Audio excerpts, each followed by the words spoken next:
আল্লাহু আকবার। তো নিয়ত করছে যে আমার এই টাকাগুলো, আমার এই সম্পদ, আমার এই সম্পদটা আমি আলেম ওলামাদেরকে, মাদ্রাসার ছাত্রদেরকে খাওয়া যায়।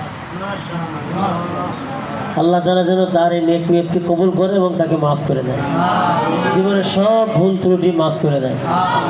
আল্লাহ তাআলা তার এই নেক আমলকে কবুল করে তার পরকালকে আল্লাহ তাআলা সুন্দর করে দেয়।